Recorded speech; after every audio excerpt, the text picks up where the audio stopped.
Mrs. Greenbrier has a boring backyard. So, like most people with the problem looking for a solution, she went online to see how she could liven it up. She came across a number of sites showing her how she can turn her backyard into a certified wildlife habitat and make it a bird mecca. Today, she has her inspection. Let's see what steps she took to make her backyard a paradise for birds and if it's certifiable. Mrs. Greenbrier, Duncan Jardine here to put you through the rigorous backyard certification process. Mrs. Greenbrier, are you ready?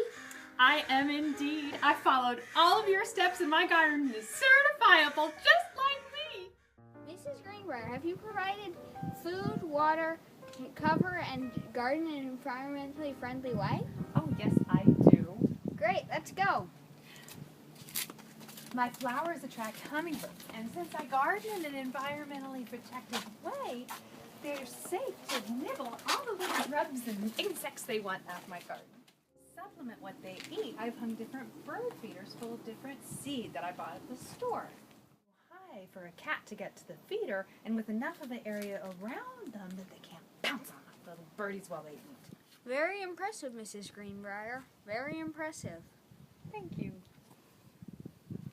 You have a buffet laid out for the birds, but what if they get thirsty? Life needs sources of clean water for many purposes, including drinking, bathing, and reproduction. Water sources may include natural features such as ponds or human-made features such as bird baths, puddling areas for butterflies, installed ponds, or rain gardens. You are so right. Water is so important. Birdies aren't picky about where they drink. It reminds me of my late husband, actually. May he rest in peace. Any little puddle of water will do. I keep this flower pot out for them, and they just love it. They no need to get all fancy schmancy. Very good, Mrs. Greenbrier. Very good.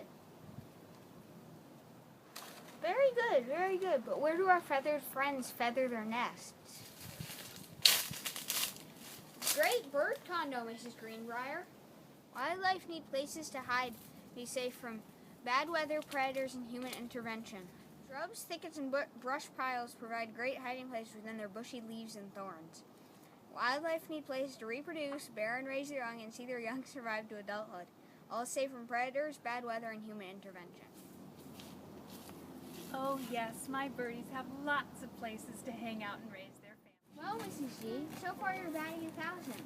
Next up is the fourth and hardest step. This is great. I don't see a blade of grass. Grass lawns often require chemicals and frequent maintenance. Gas-powered lawnmowers produce amounts of greenhouse gases, which contribute to air pollution that causes global warming.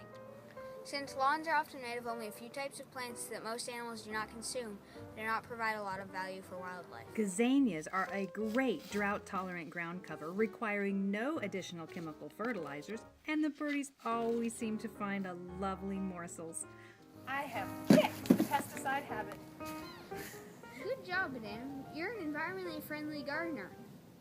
Mrs. Greenbrier, you have done a stellar job in making your backyard into a wildlife habitat. You provide food, water, cover, and you practice environmentally friendly gardening habits.